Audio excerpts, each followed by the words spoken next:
எழுதுகிறார். Praise be to God. கர்த்தருக்கு ஸ்தோத்திரம். So, as we read அதை நாம் படிக்கும் பொழுது that every word in this letter carries a weight. இந்த நிருபத்தில் இருக்கிறதான ஒவ்வொரு வார்த்தைகளும் ஒரு பாரத்தை தூக்கி செல்லுகிறது. These are not a casual thoughts. These are the final words of St. Paul. இதெல்லாம் சாதாரணமாக அவருடைய நினைவில் வந்ததல்ல, அவருடைய கடைசி வார்த்தைகள். When we say it's Paul's last letter, பவுலுடைய கடைசி கடிதம் என்று சொல்லும் பொழுது we mean that Paul knows he will not be released again from the prison. பவுலுக்கு தெரிந்தது அவர் அந்த சிறையிலிருந்து விடுதலையாக்கப்பட மாட்டார் என்று தெரிந்தது. He knows that his execution or death is near to him. அவருடைய மரணம் வெகு சீக்கிரமா இருக்கிறது என்பதே அவருக்கு தெரிந்திருந்தது. He knows his ministry on earth is coming to an end. இந்த பூலோகத்திலே அவருடைய ஊழியம் நிறைவேற போகிறது என்று அறிந்திருந்தார். When a man knows his end is near, ஒரு மனிதனுக்கு தன்னுடைய இறுதி நாள் வருகிறது என்று தெரியும் பொழுது he does not speak carelessly, but he will speak the truth. அவன் கவனவீனமாய் வார்த்தைகளை விடுவதில்லை, ஆனால் சத்தியத்தை மிகவும் கவனமாக சொல்கிறார். Paul is now old. Pavul இப்பொழுது வயதாக இருக்கிறார். He has traveled and he has suffered a lot. அவர் பல இடங்களுக்கு யாத்திரை செய்திருக்கிறார். அவர் பல பாடுகள் பட்டிருக்கிறார். He has been beaten, stoned and imprisoned. அவர் கல்லெறியப்பட்டிருக்கிறார், அடிக்கப்பட்டிருக்கிறார், அவர் சிறையில் அகப்பட்டிருக்கிறார். His body is tired, but his spirit is strong. அவருடைய சரீரம் மிகவும் களைப்பாய் இருக்கிறது, ஆனால் அவருடைய ஆவி உற்சாகமுள்ளதா இருக்கிறது. And as he closing to the end of his life, he is now in chains. அவருடைய மரணத்தின் விளிம்புக்கு வரும் பொழுது இப்பொழுது அவர் கட்டுகளால் சங்கிலியால் கட்டப்பட்டிருக்கிறார். It's because not he did a wrong. அவர் தவறு எதுவும் செய்யவில்லை. It's not because he sinned. அவர் பாவம் செய்யவில்லை. But because he preached the gospel, now he is in the chain. அவர் சுவிசேஷத்தை பிரசங்கித்ததன் நிமித்தமாக இப்பொழுது சிறையில் காணப்படுகிறார். Chains are not a sign of failure. கட்டுகள் என்பது அது ஒரு தோல்விக்கான அடையாளம் அல்ல. They are a sign of faithfulness. அது நாம் உண்மையாக இருப்பதற்குரிய அடையாளம். He was faithful to God, faithful in his ministry. அவர் கர்த்தருக்கு உண்மையாக இருந்தார், ஊழியத்தில் உண்மையாக இருந்தார். And he was faithful in his hidden life. அவருடைய தனிப்பட்ட ஜீவியத்திலும் கூட உண்மையாக இருந்தார். Paul knows his race is almost finished. அவருடைய ஓட்டம் முடிவுக்கு வருகிறது என்று தெரிந்தது. He is looking back at his life. அவருடைய வாழ்க்கையை திரும்பி பார்க்கும் பொழுது he is looking at what is remaining. இன்னும் மீதம் என்ன இருக்கிறது என்று பார்க்கிறார். And he wants to prepare to hand over the ministry or the baton to another one. அவருடைய கம்பத்தை, அந்த ஒளி பிம்பத்தை அடுத்தவர்களுக்கு மாற்றி கொடுக்க வேண்டும் என்று இதை எழுதுகிறார். And in such moments of life, அந்த நிமிடங்களிலேயே, அந்த வாழ்க்கையின் அந்த நிமிடங்களில் you can discover who is truly with you. அந்த சந்தர்ப்பத்திலே உங்களோடு யார் உண்மையாக இருக்கிறார் என்று உங்களுக்கு தெரியும். You can find out who loves you for truth and who followed you for convenience. உங்களை உண்மையாக யார் நம்பினார்கள், பின்பற்றினார்கள், இல்லை அவர்களுடைய சொந்த காரியங்களுக்காக யார் உங்களோடு இருந்தார்கள் என்று நம்மால் கண்டுபிடிக்க முடியும். Not everyone who walked with you in the crowd will stand with you in the prison. கூட்டத்தோடு கூட நம்மோடு நடந்தவர்கள் எல்லாரும் நம்மோடு கூட சிறைக்குள் வருவதில்லை. Many will celebrate you when you are free. நீங்கள் நல்ல சௌகரியமா இருக்கும் பொழுது நிறைய பேர் உங்களோடு இருப்பார்கள், உங்களை கொண்டாடுவாங்க. Few will visit you when you are bound. ஆனால் நீங்கள் கட்டப்பட்டிருக்கும் பொழுது வெகு சிலரே உங்களை வந்து சந்திப்பார்கள். Many will shout amen in public. நிறைய பேர் ஒருவேளை பப்ளிக்காக உங்களுக்காக ஆமென் என்று சொல்வார்கள். But only few will say I am with you in private pain. ஆனால் நீங்கள் தனியாக நீங்கள் பாடுபடும் பொழுது நான் உங்களோடு இருக்கிறேன் என்று சிலரே சொல்லுவார்கள். And Paul's prison revealed who stayed and who stepped away. Pavul சிறை வாழ்க்கையை நமக்கு என்ன சொல்லுகிறது என்றால் யார் அவரோடு கூட இருந்தார்கள், யார் அவரை விட்டு போய்விட்டார்கள் என்பதை காண்பிக்கிறது. I want to read the same verse again. அந்த வசனத்தை திரும்பவும் வாசிக்கிறேன். 2 Timothy chapter 1 verse 15. 2 தீமோத்தேயு 1:15. Here I would like to caption that verse like the pain of desertion. தனிமையின் வேதனை. தனிமையின் வேதனை என்கிறதான ஒரு தலைப்பை இதற்கு நான் வைக்கிறேன். This thou knowest that all they which are in Asia be turned away from me, of whom are Phygelus and Hermogenes. படி 15ஆம் வசனம். ஆசியா நாட்டில் இருக்கிற யாவரும் அவர்களில் பிகெல்லு எர்மோகெனே முதலாய் என்னை விட்டு விலகினார்கள் என்று அறிந்திருக்கிறாய். This is not a light sentence what Paul is writing. Pavul இங்கே எழுதுகிறதான இந்த காரியம் மிகவும் எளிமையான ஒரு காரியம் அல்ல. It is a cry from a wounded heart. அவருடைய வேதனைப்பட்டதான ஒரு இருதயத்திலிருந்து எழுதுகிறதான ஒரு அழுகை. Paul had labored in Asia. Pavul ஆசியாவிலே மிகவும் பாடுபட்டிருக்கிறார். He planted churches there. அவர் அநேக சபைகளை நிறுவி He இருக்கிறார். taught them the word of God. அவர்களுக்கு வேத வார்த்தைகளை He உபதேசித்திருக்கிறார். suffered for their faith. அவருடைய விசுவாசத்திற்காக பாடுபட்டிருக்கிறார். But these people were not strangers. இந்த ஜனங்கள் அவருக்கு ஒரு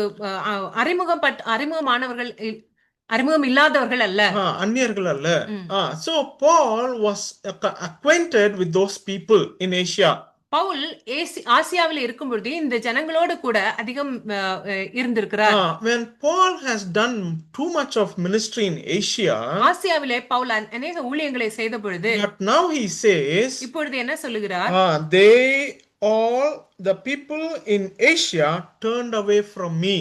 இந்த ஆசியாவில் இருக்கிறதான ஜனங்கள் என்னை விட்டு தூரம் போனார்கள் என்று சொல்லுகிறார். He does not mean they stopped believing in Jesus. அவர்கள் இயேசு கிறிஸ்துவை விசுவாசிப்பதை விட்டுவிடவில்லை என்று சொல்லவில்லை. But he says they turned away from Paul.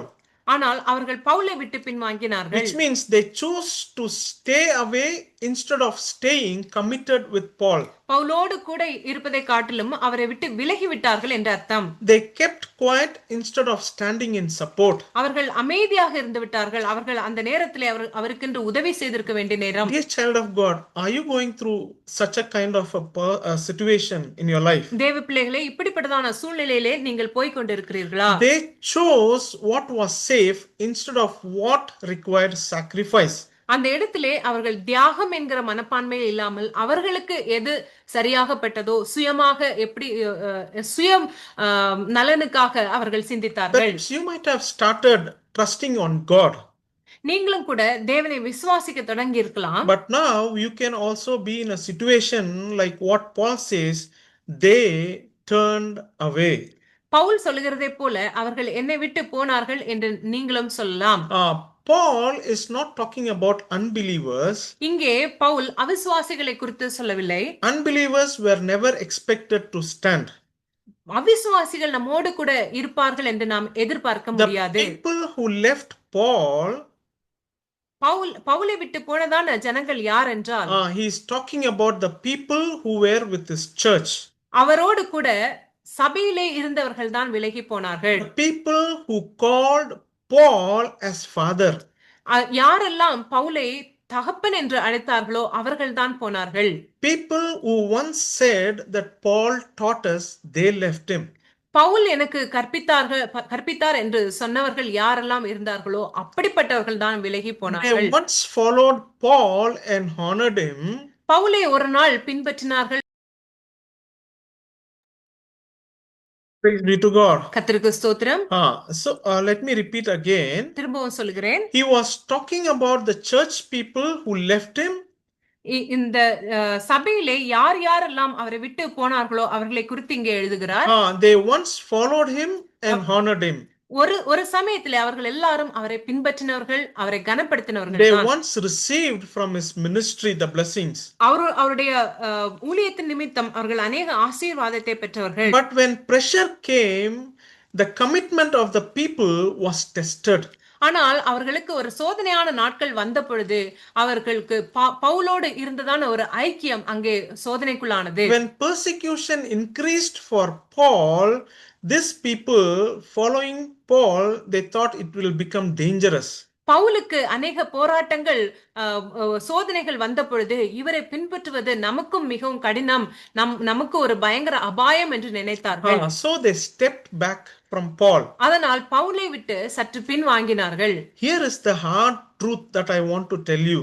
இங்கேதான் நான் ஒரு கடினமான ஒரு காரியத்தை உங்களோடு கூட பகிர்ந்து Perhaps கொள்கிறேன். you might have people in your life. உங்களோடு கூட அநேகர் இருந்திருக்கலாம். They will say, we will help you, we will stand with you. உங்களுக்கு உதவி செய்கிறேன், உங்களோடு கூட நிற்பேன் என்று சொல்லலாம். They can also praise us. Oh, great is your anointing in your life. உங்கள் மேல் இருக்கிறதான அபிஷேகம் மிகவும் பெரியது என்று பாராட்டலாம். But remember, when there is a situation when you are put into a trial, these people will go away from you. ஆனால் ஒரு சோதனையான காலகட்டம் வரும் பொழுது இப்படிப்பட்ட மனிதர்கள் உங்களை விட்டு போய்விடலாம். Being anointed does not mean people will always stay with you. அபிஷேகம் பண்ணப்பட்டவர்கள் என்று சொல்லும் பொழுது எப்பொழுதும் உங்களோடு கூட ஜனங்கள் இருப்பார்கள் என்று அர்த்தம் அல்ல. You can be anointed, நீங்கள் ஒருவேளை அபிஷேகம் பண்ணப்பட்டவர்களா இருக்கலாம், and still you can be left alone. ஆனால் நீங்கள் தனிமையாக விடப்படலாம். Let me repeat again. நான் திரும்பவும் சொல்கிறேன், Being anointed does not mean people will always stay with you. நீங்கள் அபிஷேகம் பண்ணப்பட்டவர்கள் என்று சொல்லும் பொழுது எப்பொழுதுமே உங்களோடு கூட ஜனங்கள் இருப்பார்கள் என்று அர்த்தம் அல்ல. You can be anointed and still be left alone. நீங்கள் அபிஷேகம் பண்ணப்பட்டவர்களா இருக்கலாம், ஆனாலும் நீங்கள் தனிமையிலே விடப்படலாம். Just imagine the phrase that Paul says out of his pain.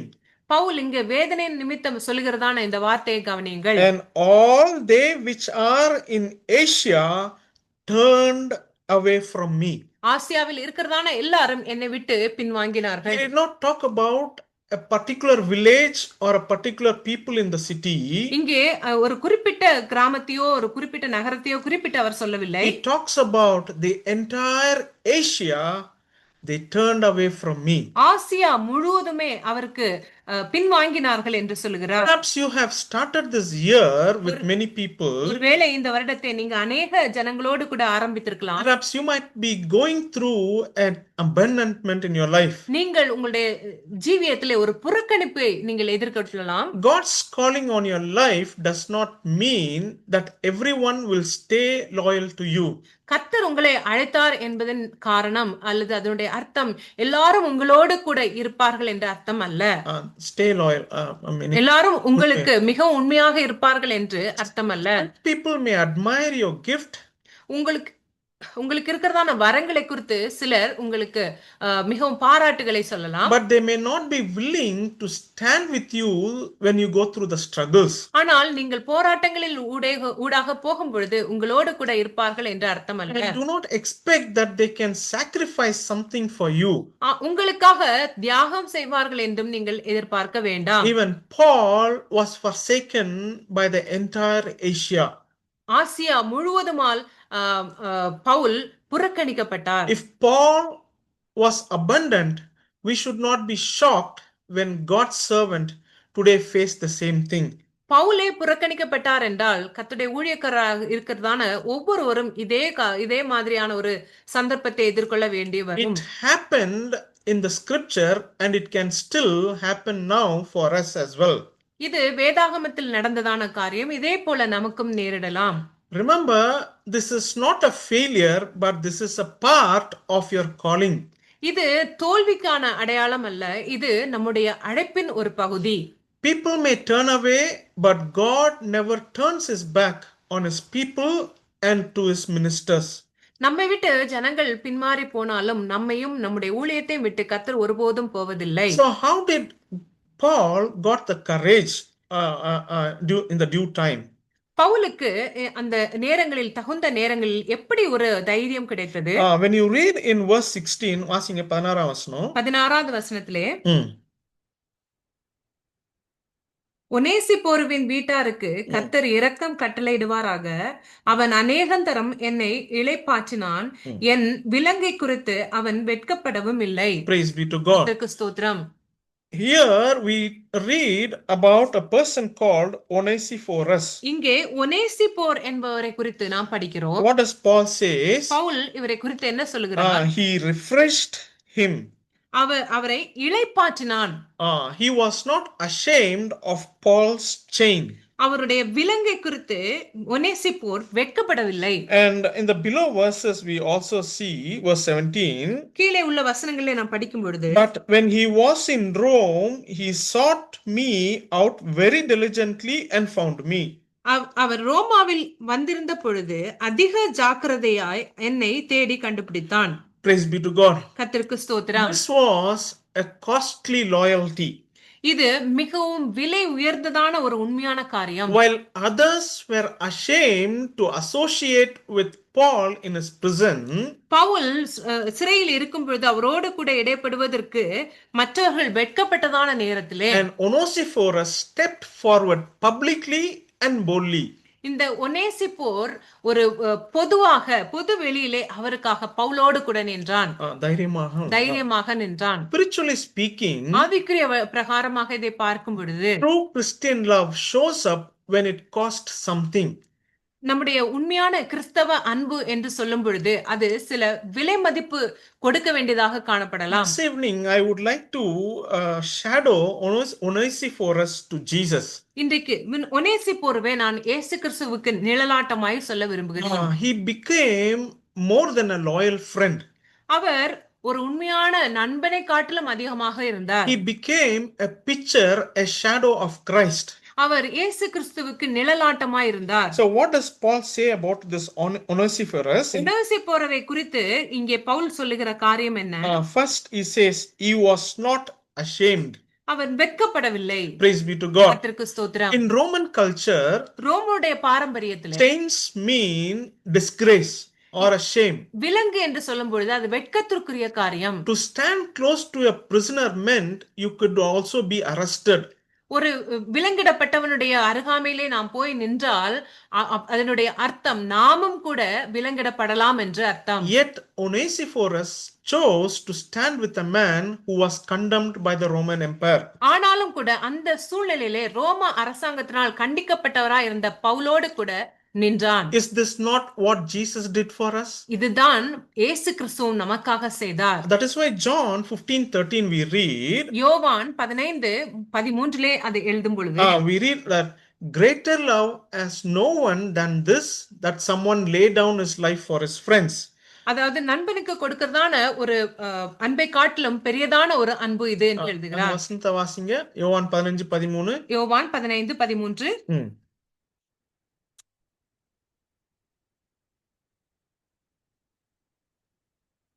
யோவான் 15 அதிகாரம் 13 வசனம்.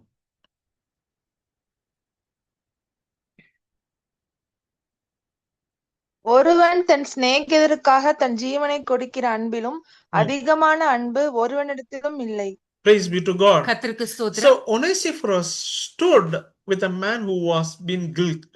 இங்கே ஒரு குற்றம் சாட்டப்பட்டவனுக்காக சாட்டப்பட்டவனாய் இருந்த பவுலுக்காக இங்கே ஒனேசிப்போர் நின்றான். Jesus was not ashamed to identify the sin with sinners. இயேசு கிறிஸ்து பாவிகள் என்று அறியப்பட்டவர்களோடு கூட நிற்பதற்கு வெட்கப்படவில்லை. We were sinners, but Jesus was not ashamed to stand with us. நாம் பாவிகளாய் இருந்த பொழுது நம்மோடு கூட நிற்பதற்கு இயேசு கிறிஸ்து வெட்கப்படவில்லை. Jesus stepped into our prison.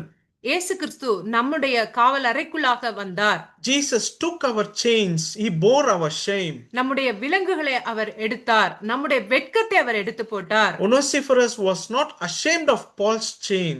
பவுலுடைய விலங்குக்காக ஒனேசிப்போர் ஒரு நாள் வெட்கப்படவில்லை. Similarly, Jesus was not ashamed of our sin. இயேசு கிறிஸ்துவும் நம்முடைய பாவங்களுக்காக ஒரு நாளும் அவர் வெட்கப்படவில்லை. That is why when we read in Hebrews 11, எபிரேயர் 11 நாம் படிக்கும் பொழுது there Paul writes like this. Pavul இப்படியாக எழுதுகிறார். Therefore God is not ashamed to be called to their God, for he had prepared a city for them. ஆகையால் தேவன் அவர்களுடைய தேவன் என்னப்படுவதற்கு வெட்கப்படுகிறதில்லை, அவர்களுக்கென்று ஒரு நகரத்தை அவர் ஆயத்தம் பண்ணினார். Whatever the situation that you are going through, God is not ashamed to come and to rescue you. நீங்கள் என்ன சூழ்நிலையிலே போய்கொண்டிருந்தாலும் உங்களை வந்து மீட்பதற்கென்று கர்த்தர் உங்களுக்காக ஒரு நாளும் வெட்கப்படுவதில்லை. We are broken, we are sinful and we are undeserved. நாம் எல்லாரும் உடைக்கப்பட்ட நிலவரத்தில் இருக்கிறோம், பாவிகளாக இருக்கிறோம், நாம் தகுதியானவர்கள் அல்ல. Yet God is not ashamed to be called our God. ஆனாலும் நம்முடைய தேவன் என்று அறியப்படுவதற்கு ஒரு நாளும் கர்த்தர் வெட்கப்பட்டதில்லை. Onesiphorus stood beside Paul. ஒனேசிப்போர் பவுலோடு கூட நின்றான். Jesus stands beside us. இயேசு கிறிஸ்து நம்மோடு கூட இருக்கிறார். And the Father says, I am not ashamed of them. பிதாவானவர் சொல்லுகிறார், நான் அவர்களுக்காக ஒரு நாள் வெட்கப்படவில்லை. Praise be to God. கர்த்தருக்கு ஸ்தோத்திரம். Secondly, in verse 17, Paul says about Onesiphorus, 17வது வசனத்திலே ஒனேசிப்போரை குறித்து சொல்லும் பொழுது, he says, he searched diligently. அவன் அதிக ஜாக்கிரதையா என்னை தேடி கண்டுபிடித்தான். Praise be to God. கர்த்தருக்கு ஸ்தோத்திரம். Rome was massive. ரோம பேரரசு மிகவும் பெரியது. Prisons were many. அங்கே அநேக சிறைகள் உண்டு. Paul was difficult to locate. பவுலை கண்டுபிடிப்பது மிகவும் கடினமான காரியம். But Onesiphorus kept searching for Paul. ஆனால் ஒனேசிப்போர் கடினமாக கண்டுபிடித்தார் பவுலை. What a shadow of Christ. இது ஒரு கிறிஸ்துவுக்கு எப்படி நிழலாட்டமாய் காணப்படுகிறது. I would like to quote a verse from Romans. ரோமர் புத்தகத்திலிருந்து ஒரு வசனத்தை குறிப்பிடுகிறேன். Chapter 5 verse 8. 5வது அதிகாரம் 8வது வசனம். ரோமர் 5:8. நாம் பாவிகளாய் இருக்கையில் கிறிஸ்து நமக்காக மரித்ததினாலே தேவன் நம்மேல் வைத்த தமது அன்பை விளங்க பண்ணுகிறார். Onesiphorus was diligently seeking for Paul.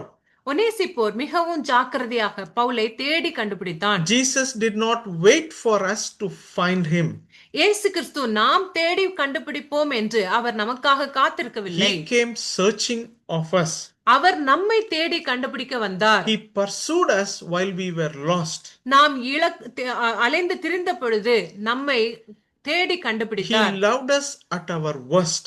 நாம் மிகவும் மோசமான நிலவரத்தில் இருக்கும் பொழுது நம்மை நேசித்தார். Onesiphorus was not searching for a rich man, but rather he was searching for a prisoner. இங்கே ஒனேசிப்போர் மிகவும் ஒரு ஐஸ்வர்யவானை தேடி கண்டுபிடிக்க போகவில்லை, ஆனால் ஒரு சிறை கைதியை தேடி கண்டுபிடிக்க வந்தான். Jesus searched for the sinners not to condemn them but to save them. இயேசு கிறிஸ்து பாவிகளை நேசிக்க ஓடி வந்தார். அவரை கண்டித்து அனுப்புவதற்காக அல்ல, தள்ளி போடுவதற்காக அல்ல, ஆனால் அவர்களை நேசித்தார். Onesiphorus looked throughout the streets of Rome for Paul. ஒனேசிப்போர் அந்த ரோமா தெருக்களில் எல்லாம் சுற்றி நடந்து பவுலை தேடி கண்டுபிடித்தான். Even Jesus left heaven and stepped into humanity to save our soul. இயேசு கிறிஸ்துவும் கூட பரலோகத்தை விட்டு இறங்கி ஆத்துமாக்களை நேசித்து அவர்களை ரட்சிப்பதற்காக வந்தார். Praise be to God. கர்த்தருக்கு ஸ்தோத்திரம். What a beautiful God we have. எவ்வளவு அழகான ஒரு தெய்வம் நமக்கு இருக்கிறார். When you are in a prison, நாம் சிறையில் இருக்கும் பொழுது and God will come to us. நம்மிடத்திலே கர்த்தர் வருகிறார். When we are weak, நாம் பலவீனமா இருக்கும் பொழுது He will come with His strength. அவருடைய பலத்தோடு கூட நம்மோடு வருகிறார். When we are in the valleys, நாம் பள்ளத்தாக்கில் போகும் பொழுது God comes us to lift us up. நம்மை உயர்த்தும்படி வருகிறார். Praise be to God. ஸ்தோத்திரம். And thirdly, மூன்றாவதாக when we read about Onesiphorus, what is Paul saying? ஒனேசிப்போரை குறித்து பவுல் சொல்லுகிறது, he says that he refreshed me. அவன் என்னை இளைப்பாற்றினான். Praise be to God. கர்த்தருக்கு ஸ்தோத்திரம். What is that refreshing? இளைப்பாற்றுதல் என்று சொல்லும் பொழுது The word means to cool or revive or restore the strength. நம்மை அமைதிப்படுத்துவது அல்லது நம்மை மீட்டெடுப்பது அல்லது நம்முடைய பலத்தை திரும்பவும் மீட்டெடுப்பது என்று அர்த்தம். Which means sometimes when we go through some trials and temptations, we become dry. நாம் சோதனை போராட்டங்களிலே செல்லும் பொழுது நாம் மிகவும் வறண்டு போகிறோம். In English it says refresh. ஆங்கிலத்திலே அது புத்துணர்ச்சி என்று சொல்லப்பட்டிருக்கிறது. So perhaps when you are going through a dry path, நீங்கள் ஒரு வறண்ட நிலவரத்திலே போகும் பொழுது, like Paul was dry in prison, Pavul ரோம சிறையிலே மிகவும் வறண்ட நிலவரத்திலே காணப்பட்டார். Onesiphorus became like water to his soul. அவருடைய ஆத்துமாவிற்கு இந்த ஒனேசிப்போர் ஒரு தண்ணீரை போல காணப்பட்டார். But there is a greater refreshing. ஆனால் அதை காட்டிலும் ஒரு மிகவும் பெரிய ஒரு புத்துணர்ச்சி இருக்கிறது. There is a greater refreshment which talks about in the Acts of the Apostle. அப்போஸ்தலர் நடபடிகளிலே அதுக்கும் மேலான ஒரு புத்துணர்ச்சியை குறித்து இங்கே எழுதப்பட்டிருக்கிறது. When you read in Acts chapter 3 verse 19, அப்போஸ்தலர் 3:19 நாம் படிக்கும் பொழுது, repent ye therefore and be converted, that your sins may be blotted out, when the times of refreshing shall come from the presence of the Lord. 19.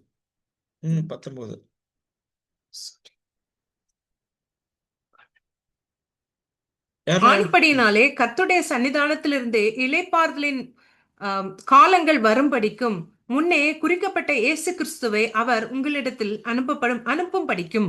When you are in the dry state, நீங்கள் வறண்ட நிலவரத்திலே இருக்கும் பொழுது, so what is this refreshment? இந்த புத்துணர்வு என்று சொல்லும் பொழுது என்ன? This is the anointing of the Holy Spirit. இதுதான் பரிசுத்த ஆவியானவருடைய அபிஷேகம். When all people have left Paul, பவுலை விட்டு எல்லாரும் கடந்து போன பொழுது, when the country had put him into a prison, அந்த அரசாங்கமே அவனை சிறைக்குள்ளே தள்ளி போட்ட there was a refreshment for Paul.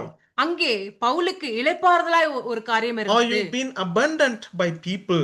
மற்றவர்களால் நீங்கள் Are புறக்கணிக்கப்பட்டிருக்கிறீர்களா? you been abandoned by the society? நீங்கள் சமூகத்தினால் ஒதுக்கப்பட்டிருக்கிறீர்களா? Are you been abandoned by the culture? நீங்கள் கலாச்சாரத்தினால் நீங்கள் Dear புறக்கணிக்கப்பட்டிருக்கிறீர்களா? child of God, there is one Onesiphorus. I can shadow him to the Holy Ghost. இங்கே பரிசுத்த ஆவியானவருக்கு நிழலாட்டமாய் ஒனேசிப்போரவை உங்களுக்கு நான் அடையாளம் காண்பிக்கிறேன். When Paul was dry in the prison, Pavul அந்த சிறையிலே ஒரு வறண்ட அனுபவத்திலே காணப்பட்ட there பொழுது, was a refreshing that came from the presence of God. தேவ சமூகத்திலிருந்து அவருக்கு ஒரு இளைப்பாறுதல் வந்தது. This is the anointing of the Holy Ghost. இதுதான் பரிசுத்த ஆவியானவருடைய அபிஷேகம். What is that you have been thinking of? நீங்கள் எதை குறித்து சிந்தித்துக் கொண்டிருக்கிறீர்கள்? Lord, how am I going to lead my family? என்னுடைய குடும்பத்தை நான் எப்படி நடத்த போகிறேன் என்று Lord, I நினைக்கலாம். have been persecuted by all people in my ministry. என்னுடைய ஊழியத்திலே மற்றவர்களால் நான் மிகவும் பாடுபடுத்தப்படுகிறேன். People who gave me hope have left me. எனக்கு நம்பிக்கை கொடுத்தவர்கள் என்னை விட்டு போய்விட்டார்கள். Dear child of God, there is a refreshing time from the presence of the Lord which can revive you. உங்களுக்கு பரிசுத்த ஆவியானவருடைய சமூகத்திலிருந்து ஒரு இளைப்பாறுதல் உங்க மீட்கும்படியாக When வருகிறது. the Spirit of the Lord comes upon you, உங்களுக்கு பரிசுத்த ஆவியானவர் உங்கள் மேல் வரும் பொழுது you are not alone. நீங்கள் தனிமையாக விடப்படுவதில்லை. Your dry bones will come alive. உங்களுடைய உலர்ந்த எலும்புகள் மீண்டும் உயிரடையும். Weary hearts are strengthened. உங்களுடைய சோர்ந்து போன இருதயம் பலமடையும். All your burdened souls are lifted up by the refreshing of the Holy Spirit. பாரமானதான ஆத்துமாக்கள் மிகவும் இளைப்பாறுதலை அடைகிறது. You are not alone. நீங்கள் தனிமையாக இல்லை. Perhaps you might think that you are in a prison. நீங்கள் ஒரு சிறையிலே காணப்படுவது போல இருக்கலாம். People might have abandoned you. மற்றவர்கள் புறக்கணிக்கப்பட்டு, But allow the refreshing times of the Holy Spirit. ஆனால் பரிசுத்த ஆவியானவருடைய இளைப்பாறுதலுக்கு இடம் கொடுங்கள். When there was no one to help Paul, பவுலுக்கு உதவி செய்ய யாரும் இல்லாத there பொழுது was an Onesiphorus refreshed Paul. பவுலை இளைப்பாற்றுவதற்காக ஒனேசிப்போர் வந்தார். Even in this evening, Christ wants to refresh you. இந்த சாயங்கால வேளையிலே பரிசுத்த இயேசு கிறிஸ்து உங்களை இளைப்பாற்றும்படி It is வருகிறார். the Holy Spirit who wants to refresh you. பரிசுத்த ஆவியானவர் உங்களை இளைப்பாற்றுகிறார். Are you crying and shedding your tears in your prison life? நீங்கள் உங்களுடைய சிறையின் அனுபவத்திலே அழுது Are you கொண்டிருக்கிறீர்களா? going through a debt problem? நீங்கள் கடன் பாரத்தில் இருக்கிறீர்களா? Let the refreshing of the Holy Spirit touch you. பரிசுத்த ஆவியானவருடைய இளைப்பாறுதல் உங்களை தொடட்டும். If you are in a hopeless situation, நம்பிக்கையற்ற சூழ்நிலையில let இருக்கிறீர்களா? the times of refreshing from the presence of the Lord touch you. இந்த தேவ பிரசன்னத்தினுடைய இளைப்பாறுதல் உங்களை தொடட்டும். Just like Onesiphorus brought comfort, ஒனேசிப்போர் எப்படி ஒரு ஆறுதலை கொண்டு it is வந்தாரோ, by this refreshing of the Holy Spirit you will be comforted. இதே பரிசுத்த ஆவியானவருடைய இளைப்பாறுதல் உங்களை ஆற்றட்டும். Jesus will bring a revival to your soul.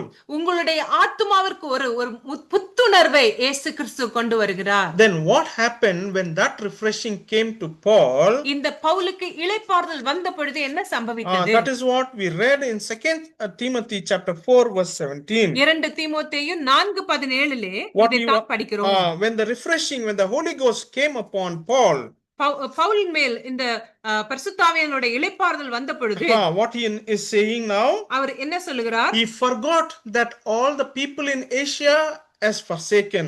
இந்த ஆசியா முழுவதும் அவரை புறக்கணித்தார்கள் என்பதை அவர் மறந்து Now போனார். he is declaring, அவர் இப்பொழுது உறுதியாக சொல்லுகிறார், notwithstanding the Lord stood with me and strengthened me. கர்த்தரோ எனக்கு துணையாக நின்று என்னாலே பிரசங்கம் நிறைவேறுவதற்காகவும். Paul writes in verse 16, 16வது வசனத்திலே, no one stood with me. யாரும் என்னோடு கூட இருந்ததில்லை. And then now he says in verse chapter 4, 4வது அதிகாரத்தில் இப்பொழுது சொல்லுகிறார், but the Lord stood with me. கர்த்தரோ எனக்கு துணையாக Dear நின்றார். child of God, கர்த்தருடைய பிள்ளையே, people can fail you. மற்றவர்கள் உங்களை ஏமாற்றக்கூடும். God will never fail you. கர்த்தர் உங்களை ஒருபோதும் விட People மாட்டார். who gave you hope may walk away from you. உங்களுக்கு நம்பிக்கை கொடுத்தவர்கள் எல்லாரும் உங்களை விட்டு Your பின்வாங்கி friends போகலாம். can walk away. உங்களுடைய நண்பர்கள் Your போய்விடலாம். relatives can உறவினர்கள் walk away. போய்விடலாம். Remember, Christ will be for you. உங்களுக்காக இயேசு கிறிஸ்து எப்பொழுதும் இருப்பார். This is the consolation for every believer. இதுதான் எல்லா விசுவாசிகளுக்கும் உண்டான ஆறுதல். When others cannot stand with you, மற்றவர்கள் உங்களோடு கூட நிற்காத பொழுது, when people can forsake you, மற்றவர்கள் உங்களை புறக்கணிக்கும் பொழுது, remember the Lord will be with you. கர்த்தர் உங்களோடு கூட இருக்கிறார். That is what the power of the Holy Spirit. இதுதான் பரிசுத்த ஆவியானவருடைய பலன். That is the time of refreshing from the presence of God. இதுதான் தேவ பிரசன்னத்தில் இருக்கக்கூடிய இளைப்பாறுதல். In chapter 1, Paul was saying, everyone has left me. ஒன்றாவது அதிகாரத்திலே எல்லாரும் என்னை விட்டு விலகி போனார்கள் என்று சொல்லுகிறார். My strength failed. என்னுடைய பலன் குறைந்து போனது. All my wealth failed. என்னுடைய ஐஸ்வர்யம் குறைந்து I போனது. have been abandoned. நான் புறக்கணிக்கப்பட்டேன். That's what Paul was saying in chapter 1. அதைத்தான் ஒன்றாவது அதிகாரத்திலே பவுல் சொல்லுகிறார். But when you allow the times of refreshing of the Holy Spirit, ஆனால் பரிசுத்த ஆவியானவருடைய இளைப்பாறுதலுக்காக நீங்கள் உங்களை கொடுக்கும் பொழுது, and the words were changed by Paul. பவுலுடைய வார்த்தைகள் இப்பொழுது மாறிவிடுகிறது. What is he saying? Pavul என்ன சொல்லுகிறார்? Even when people forsake me, மற்றவர்கள் என்னை புறக்கணித்த பொழுது, oh, my Lord is standing with me. கர்த்தரோ எனக்கு துணை நின்றார். And he is strengthening me. என்னை பலப்படுத்துகிறார். Hallelujah. Hallelujah. I can do all things that through Christ who strengthens me. என்னை பலப்படுத்துகிற கிறிஸ்துவினாலே எல்லாவற்றையும் செய்ய எனக்கு பலன் உண்டு. There are moments in life இப்படிப்பட்ட வாழ்க்கையில பல சந்தர்ப்பங்கள் உங்களுக்கு where வரலாம். family cannot fix it. குடும்பங்கள் அதை நமக்கு சரி செய்ய முடியாது. Friends cannot understand our situation. நம்முடைய சூழ்நிலைகளை குறித்து நண்பர்களுக்கு புரியாது. Your church members cannot reach out to you. சபையின் விசுவாசிகள் உங்களை சேர முடியாது. Some battles are lonely battles. சில போராட்டங்கள் நாம் தனியாக நின்று போராட வேண்டும். Paul stood in a Roman courtroom alone. Pavul இந்த ரோம அரசாங்கத்திலே அந்த ரோமன் கோர்ட்டிலே தனியாக நின்றார். And at the end of this chapter he is saying, கடைசியாக அவர் சொல்லுகிறார், the Lord stood with him.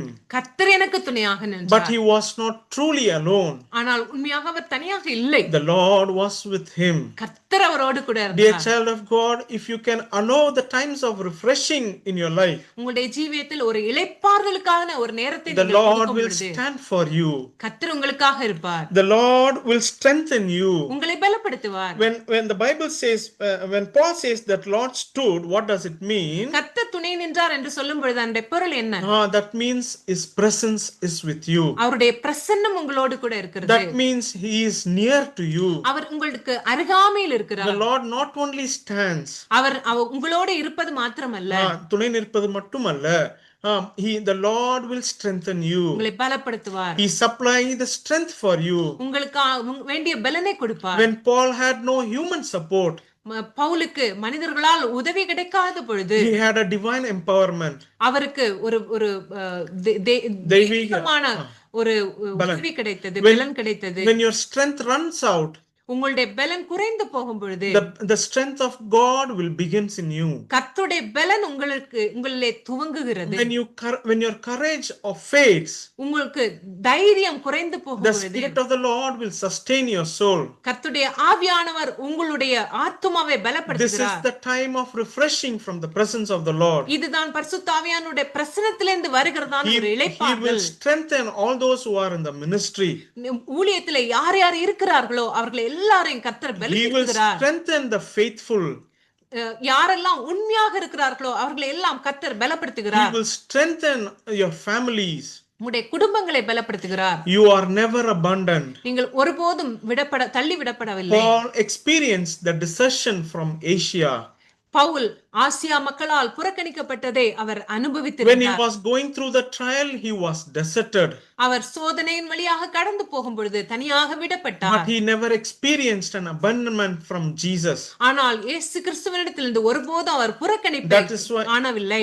That is why the promise of Jesus is, I am with you always until the end of this world. நான் உலகத்தின் முடிவு பரியந்தம் நான் உங்களோடு கூட இருக்கிறேன் என்று இயேசு கிறிஸ்து சொல்கிறார். On the cross, Jesus was forsaken so that you would never be forsaken. சிலுவையிலே இயேசு தனியாக விடப்பட்டார்.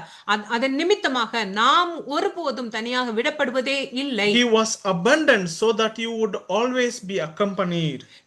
அவர் அங்கே புறக்கணிக்கப்பட்டார். அதனால் அதன் நிமித்தமாக நம்மை எப்போதும் அவர் கூடவே That வைத்திருக்கிறார். is our consolation. அதுதான் நம்முடைய ஆறுதல். Heaven records faithfulness. பரலோகம் நம்முடைய உண்மையை அங்கே பதிவிடுகிறது. Many left Paul, அநேகர் பவுலை விட்டு போய்விட்டார்கள். but heaven records that Onesiphorus did not left Paul. ஆனால் பரலோகம் இதை கவனித்து பார்க்கிறது. ஒனேசிப்போர் ஒரு நாளும் பவுலை விட்டு விடவில்லை. Onesiphorus was not spoken briefly in the Bible. ஒனேசிப்போரை குறித்து அநேக இடங்களில் நாம் வாசிக்க முடிவதில்லை. He was a silent saint. ஆனால் அவர் ஒரு அமைதியாக இருந்தான ஒரு பரிசுத்தவான். He refreshed the soul of Paul. பவுலுடைய ஆத்துமாவை இளைப்பாற்றினார். Many may overlook your loyalty. உங்களுடைய உண்மையான காரியத்தை மற்றவர்கள் பரிகசிக்க கூடும். But God see your loyalty. ஆனா கர்த்தர் உங்களுடைய உண்மையை பார்க்கிறார். And that is why God said, God is not ashamed to be called their God. கர்த்தர் அவர் நம்முடைய தேவன் என்று அறியப்படுவதை கர்த்தர் ஒருபோதும் அதை குறித்து வெட்கப்படுவதில்லை. You may walk through the seasons where your support is thin. உங்களுடைய உதவி கிடைக்காத ஒரு நாட்களில் நீங்கள் போய் கொண்டிருக்கலாம். You might be going through an encouragement where it is scarce for you. தைரியம் சொல்கிறவர்கள் குறைந்து போயிருக்கலாம். There might be voices that are silent. உங்களுக்கு கிடைத்ததான குரல்கள் இப்பொழுது அமைதியாக இருக்கலாம். People said that they can speak for you might be silent now. உங்களுக்காக பேசினவர்கள் அநேகர் இன்றைக்கு அமைதியாக காணப்படலாம். உங்களுக்காக பேசுவேன் என்று சொன்னவர்கள் அமைதியாக இருக்கலாம். But hear this. ஆனால் இதை கேளுங்கள். The Lord stands with you. இயேசு கிறிஸ்து உங்களோடு இருக்கிறார். The Lord will strengthen you. உங்களை பலப்படுத்துவார். The Lord will deliver you. உங்களை விடுதலை ஆக்குவார். You may not always have an Onesiphorus beside you, but you will always have Jesus with you. உங்களோடு கூட ஒரு ஒனேசிப்போர் எப்பொழுதும் இருப்பது இல்லை, ஆனால் உங்களோடு இயேசு கிறிஸ்து எப்பொழுதுமே இருப்பார். Go with this encouraging, strengthening word. இந்த பலப்படுத்துகிற வார்த்தைகளோடு கூட போங்க. Let the Lord lead you and guide you. உங்களை கர்த்தர் வழி நடத்தி காப்பாற்றுவார். Shall we all close our eyes? Amen. Hallelujah. Praise the Lord. கர்த்தர் நம்மோடு கூட பேசின வார்த்தைகளுக்காக அவரை ஸ்தோத்திரம் பண்ணுவோம். ஸ்தோத்திரம். Praise the Lord. ஸ்தோத்திரம்.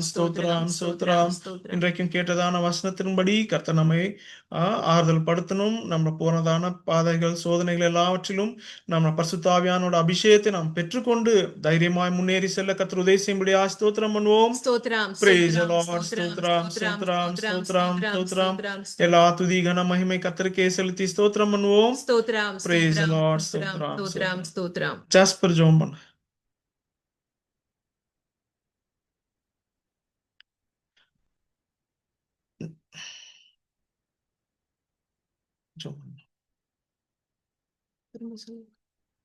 ஜெனி ஜாஸ்பர் இருக்கீங்களா?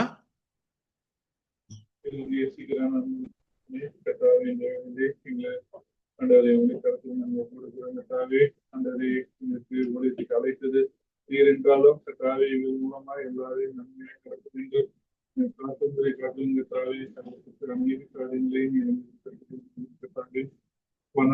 வழியாய் கண்டதே நீர் எந்த வழி நடத்தினாலும் கர்த்தாவின் நன்மை உனக்கு துணை இருக்கிறேன் என்று கர்த்தாவின் வாக்குத்தத்தின் மூலமாய் கர்த்தாவின் நீர்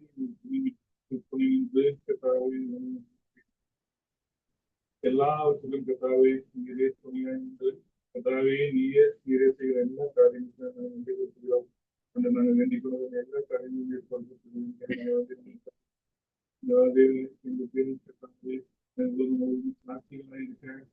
நாங்களும் சாட்சிகளை நீங்கள் அனுப்ப முடியாத கர்த்தாவே அநேக பிரயாசங்கள்லாம் கர்த்தாவே வழிகளை விட்டு வழியை விலகி பாதை தெரியாத வழிக்கு அநேக சந்தர்ப்பங்களை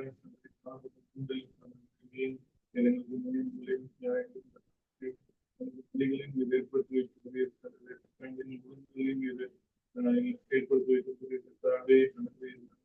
பட்ட பாடல் நிமித்தமாகவே கேள்வி கற்றுக்கொண்டோம். நல்லது இன்னைக்கு பாடுபடுறதுக்கு தவிர்க்கிறதுக்கு தான் அநேக சந்தர்ப்பத்தில் நாங்கள் காணப்படுகிறோம்.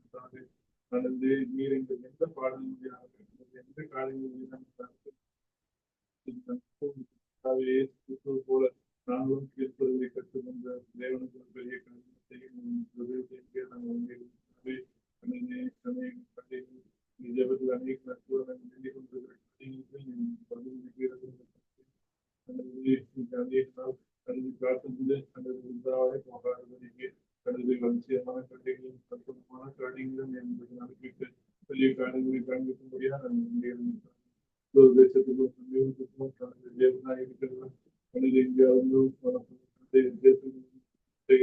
ஒவ்வொருவருக்கும் காலையில் பாதுகாப்பை நம்பிக்கையாக நான் செய்கிறோம். கடந்த தேசத்தில் கேள்விப்படுகின்றோம்.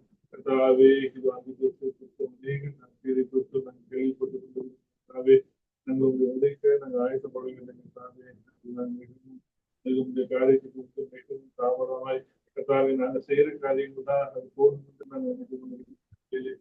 ஆனால் தேவன் விரும்புகிறார் அதுக்கேற்ற ஒரு குவாலிபிகேஷன் எங்கள் லைஃப் எனது குடும்பத்தை எல்லாரையும் நான் கல்வி கொடுக்க எங்களுக்கு திருவத்தை நாங்கள் பூர்ண சமாதானத்தை தாவே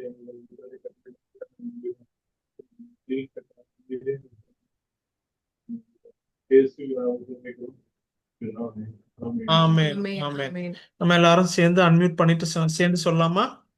என் ஆத்மாவே கர்த்தரை கர்த்தரை ஸ்தோத்திரி, கர்த்தரை ஸ்தோத்திரி, என் என் பரிசுத்த முழுவதும் இருக்கிற ஸ்தோத்திரி, ஆத்மாவே என் ஆத்மாவே கர்த்தரை ஸ்தோத்திரி, கர்த்தர் செய்த கர்த்தர் சகல செய்த உபகாரங்களையும் ஆமென். கர்த்தர் உங்களை ஆசீர்வதிப்பாராக. அடுத்த வாரம் சந்திப்போம். Praise the Lord everyone. Praise the Lord. Praise the Lord. Amen.